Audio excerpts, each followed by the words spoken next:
Hi, Marshall County Republicans. I'm glad that you are joining us for this video. With COVID and the COVID regulations, restrictions, recommendations, we're not able to get together as much as we usually do in person. But Representative Warner has agreed to sit down with us and invited me to his office at Cordell Hall in Nashville, and that's where we are this morning. Representative, I appreciate you inviting me here to chat and bring us up to date. It's great to have you here, Julie. It's an honor to have you up here. Thank you. And so we are getting together so that Marshall County Republicans can hear what's been going on and get the latest news and updates. I know that you're part of the brand new group. You're brand new to Nashville in this way, and part of the incoming freshman class. Now, there were more. You're not the only one that's new this time. No, Julie, there was 9 new freshmen elected, 7 Republicans, I think, and 2 Democrats. Oh, okay.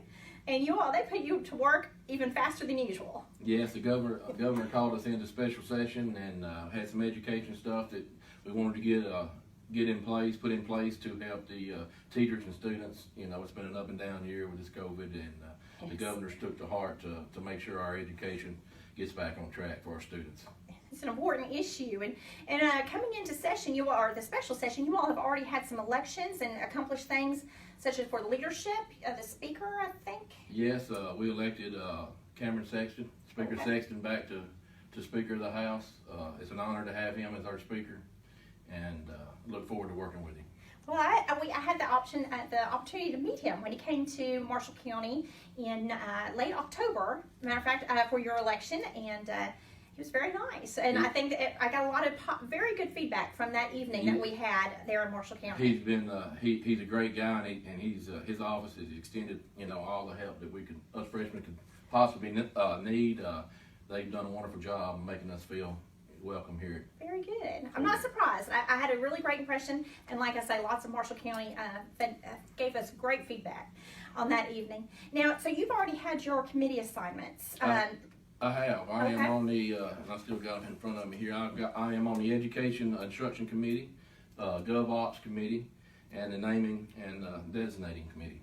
Well, now I understand Educating Committee, but you said something Gov Ops. Gov Ops. Now, what does that mean if you're not in the know? Government operations, I'm guessing? Just kind of oversees and puts rules and stuff in place for the government agencies here in the state. Oh, okay. And you mentioned the very first one, which must be very important to you because you mentioned it first, and that's the Education Committee. So tell me about that one. And that's a lot of what the special session was about, right, wasn't it? The instructions, and I have the bills, some of the bills here we can go through, and I can tell you a little bit about each one of them. Tell us about it, because I know we've gotten some news on the news, but the news doesn't, go into depth. Tell us about it, especially with you being on the committee and here in special session. Right.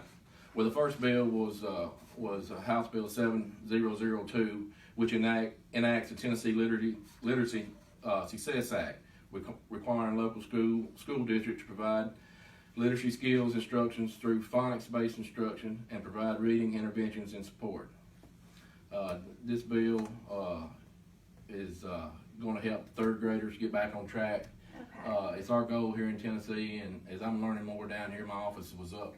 We just got moved, but I was up next to Representative Spicky, and he has taught me a lot about education, what's going on down here. Getting you up to speed. Right, trying to get me on track of what the state wants to see, in our reading programs and for our third graders. It's our goal here in the state of Tennessee to have all students reading by the time that they leave third grade. I see.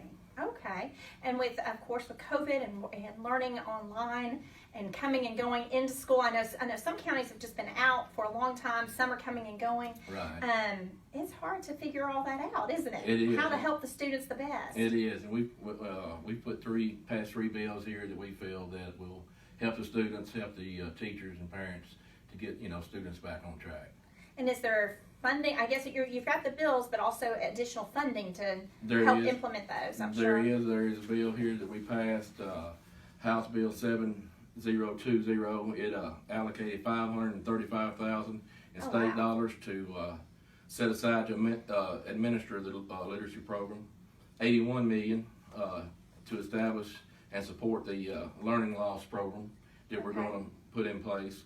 And an additional to these funds is $42.9 million that is allocated to the local education associations to be used for teacher salaries to give them a raise during this time. So that's good. Seems like they're thinking of a lot of aspects, because I guess reading is foundational.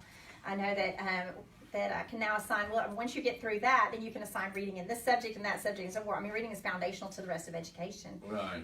So that's great to focus on that, because it's hard to go past. It is. It's like I say, it's been a tough year for our teachers and students, and the last thing we want to see is these students fall behind. Is there anything in particular that parents should expect? Will they or is it just a matter of waiting to see how it goes through the schools and how it's applied at individual different school districts? Well, House Bill 7003 here, what it basically states is we're not going to hold the teachers, the parents, nobody, the students for this school year and the next school year. Everybody's going to be held harmless. So what we're going to do, we're going to still do our TCAP testing at the end of the year, and we're going to implement a reading testing. I forget what it's called. I can probably find it in here somewhere.